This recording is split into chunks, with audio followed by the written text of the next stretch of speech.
Yang pertama di sini kalau kita bicara terkait bisnis ya, kita pengen aman gitu kan, aman dan bagaimana caranya meminimalisir ada gangguan dari faktor eksternal. Walaupun sudah tertutup ini pasti ada gangguan faktor eksternal, terus kegagalan dan lain-lain itu pasti ada. Yang namanya dalam suatu usaha itu pasti ada. Cuman kalau bisa kita meminimalisir. Yang pertama kita tahu bahwa ikan itu beraktivitas atau habitatnya itu di air. Yang dimana kalau misalkan kita terbuka itu memang ada indikasi pengaruh dari air hujan. Dimana yang air hujan ini kita tidak bisa prediksi dari tingkat keasamannya. Nah, yang dikhawatirkan itu bisa berdampak buruk terhadap kolam di tempat budidaya kita, begitu. Nah, terus dengan konsep ini kita juga bisa minimalisir dan bisa menghitung berapa kapasitas dari 12 kolam ini yang kita butuhkan, gitu. Pertama, misalkan dari satu kolam ini kebutuhan pada tebarnya itu 5.000, itu bisa kita hitung. Karena kita di sini berbicara untuk bisnis, bukan hanya untuk asal-asalan budidaya, gitu. Jadi kita mesti tahu populasi dari satu kolam ini ada berapa, ada 5.000. Nah, berarti kita kalau dari 12 kolam ini berarti total populasinya itu berapa? 60.000. Nah, kita harus tahu juga sampai kita finish nanti panen, populasinya itu totalnya ada berapa. Itu harus signifikan atau berbanding searah dengan pemberian pakan yang kita keluarkan gitu.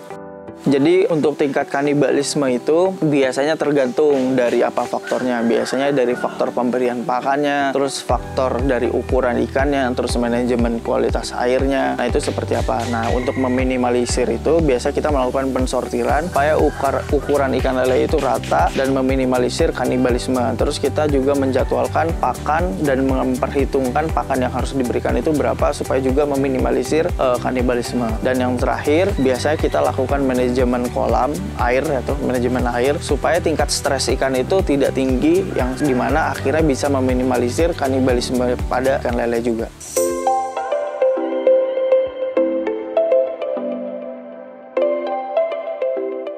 Oke, nama saya Muhammad Gandara Iksanugraha. Terus nama yang jalan kita usaha ini biasanya bisa disebut Julakan. Tapi Julakan ini salah satu produk dari badan usaha yang udah kita dirikan sejak 2018 ya. Kalau Julakan ini dari 2017, nama badannya PT Juragan Eternak Indonesia.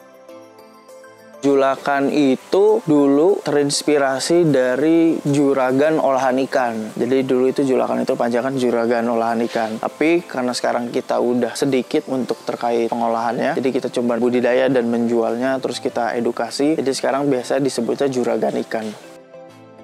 Jadi cerita awalnya itu kita pertama memang saya latar belakangnya pernah studi di perikanan ya di Universitas Brawijaya di Malang. Saya studi di sana. Terus setelah lulus saya mencoba untuk mengimplementasikan ilmu saya. Nah, pertama itu kita belum punya tempat, belum punya lahan. Pada 2017 itu kita coba 3 kolam kita bikinnya di atas rumah di rooftop. Nah, kita bikin 3 kolam itu, kita coba, ada gagalnya, terus juga banyak lah yang namanya proses dari perjalanan untuk usaha itu. Nah, setelah itu, setelah panen, kita coba, kita bingung buat mau ngejualnya ini kemana. Nah, akhirnya kita coba untuk jual door to door ke lingkungan sekitar. Terus juga kita jadi sales langsung buat jual ke pecel lele, terus ke tempat nasi padang dan lain-lain. Nah, yang alhamdulillah sekarang itu udah jalan terus dan berkembang untuk kuantitinya. Itu jadi awal mulanya seperti itu. Nah, setelah ternyata kita lihat demand dari si ikan lele ini banyak, bahkan sampai setiap hari dan gak ada liburnya, akhirnya kita coba memutuskan untuk kembangkan di berbagai tempat. Itu pada tahun 2017-2018. Nah, pada tahun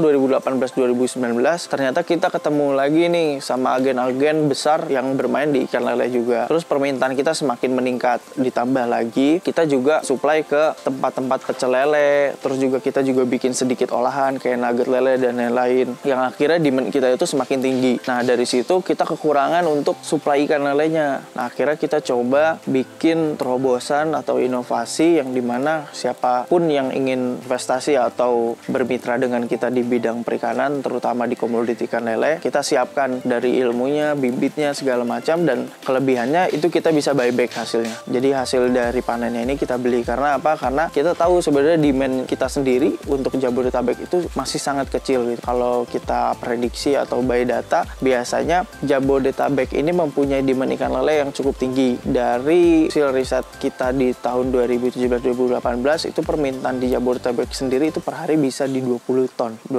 gitu. Sedangkan kita belum ada sampai di 2% ya dalam per hari begitu. Nah, yang harapan kita di mana nanti ke depannya kita bisa membantu pertama dari petani untuk mendapatkan profit yang lebih tinggi dibandingkan sekarang. Karena sekarang mungkin petani-petani dari ikan lele ini juga kebingungan karena bingung harus menjualnya kemana, dan akhirnya mereka menjual ke pasar, yang dimana di pasar itu harganya cukup rendah dan banyak aturan, dan yang paling parahnya mungkin tidak dinaungi dengan regulasi. Nah, kedepannya dengan ada julakan ini harapannya selain dari petani, di mana ada tempat yang menjual ikan lele ini, harapannya sudah terverified dengan julakan dari kualitasnya, dari harganya, dan lain-lain. Nah, nanti petani bisa langsung jual ke julakan. Bahkan kalau ada teman-teman yang pengen jadi mitra, itu bisa juga langsung jual ke julakan. Begitu. Jadi harapannya visi kita itu membuat setiap pedagang atau penjual komoditi ikan lele ini terverified dengan julakan.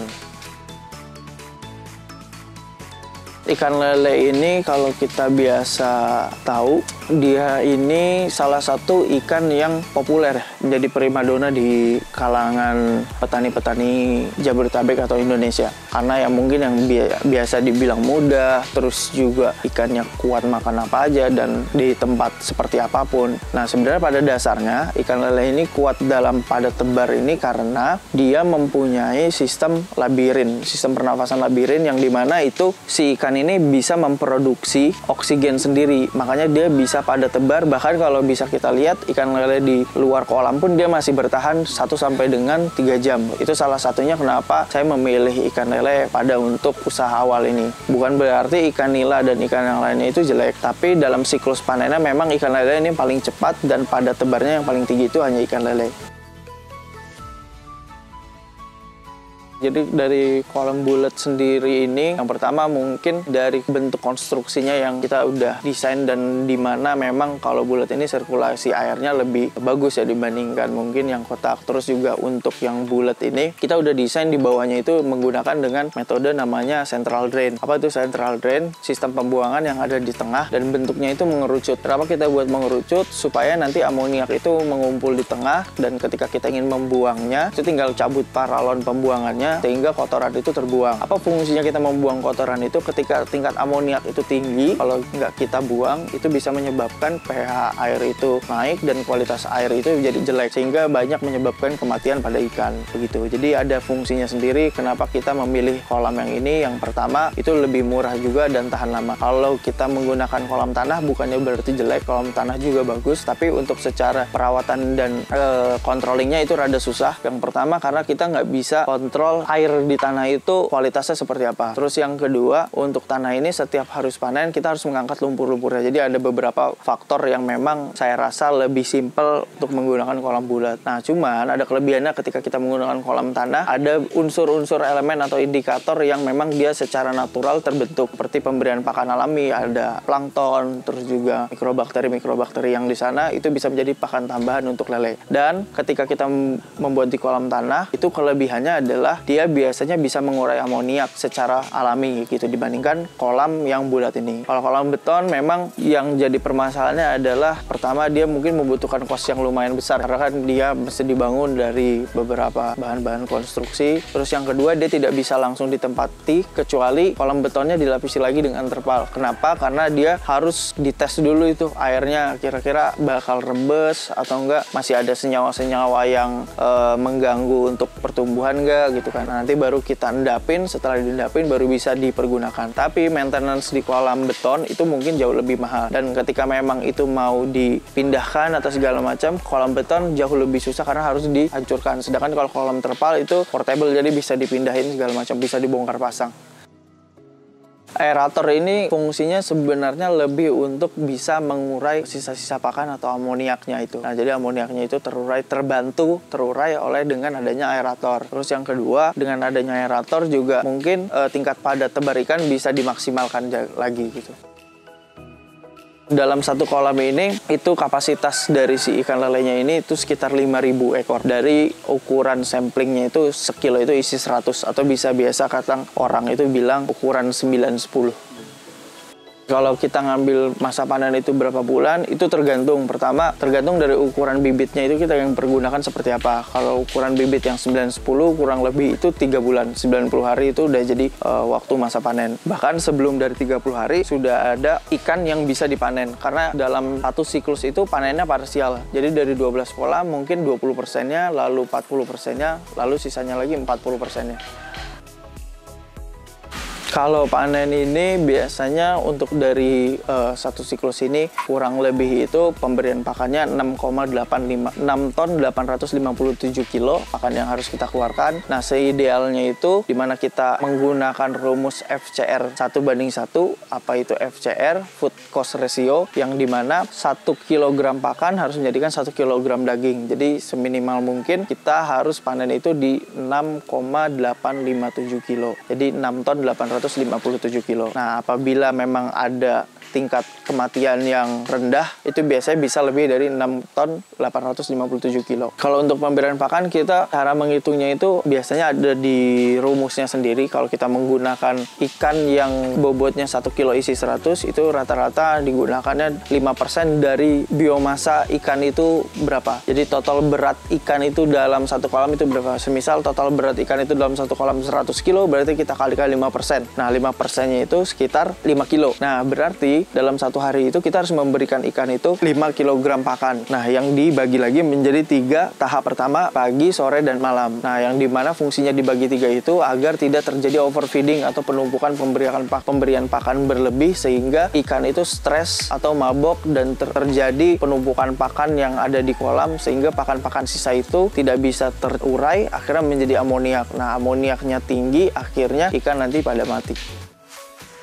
Kita harus cek dulu terlebih dahulu bibitnya. Kualitas bibit ini paling penting, karena untuk menunjangnya budidaya, indikator pertamanya adalah bibit. Baru kita bisa bicara terkait pakan, manajemen kualitas air, dan lain-lain. Nah, di mana bibit ini kita mesti kontrol benar-benar dari kualitas bibitnya, habitat awalnya, terus selalu kualitas indukan dari si bibit ini. Jadi genetiknya mesti kita tahu juga. Nah, ini yang mungkin jarang orang untuk menelusuri ini. Kenapa ini penting? Karena dengan genetik indukan yang bagus atau misalkan unggul, itu bisa menghasilkan bibit-bibit yang super atau yang sangat bisa menunjang baik dalam melakukan budidaya, karena dia pertumbuhannya juga sudah terjamin, tidak mungkin telat dalam pertumbuhan atau metabolismenya jelek. Ini kalau bibit-bibit ini dihasilkan dari indukan yang unggul, ini akan memperlancar dari jalannya budidaya. Nah, ini adalah salah satu faktor yang terpenting dan yang jarang diketahui oleh pembudidaya-pembudidaya, sehingga bisa mengakibatkan kerugian bahkan kematian.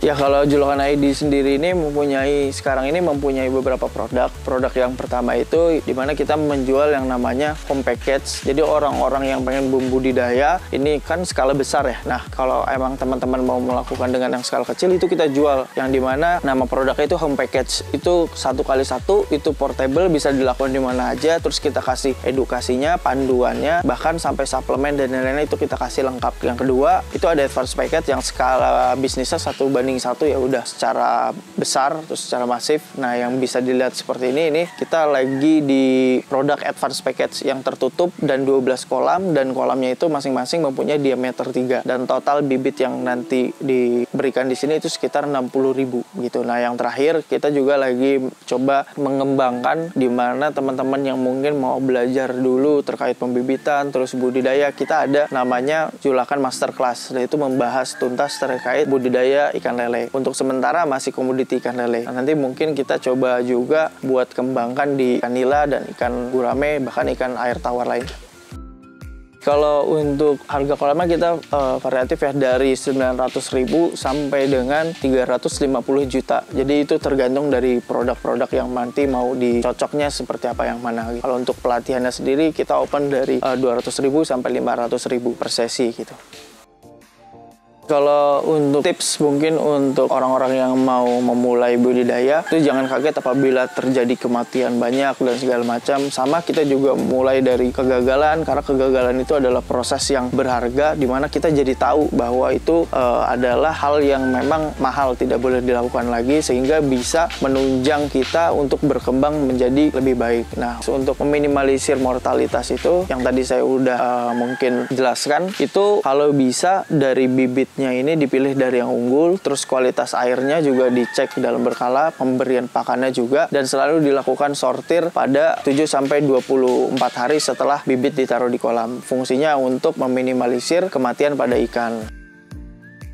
Bisa buka di IG kita, nanti IG kita itu nge-link sama nomor WhatsApp di julakan.id, atau mungkin bisa buka website, itu juga nge-link sama kontak julakan.id. Oke, buat teman-teman semuanya jangan lupa untuk subscribe channel Halo Bos.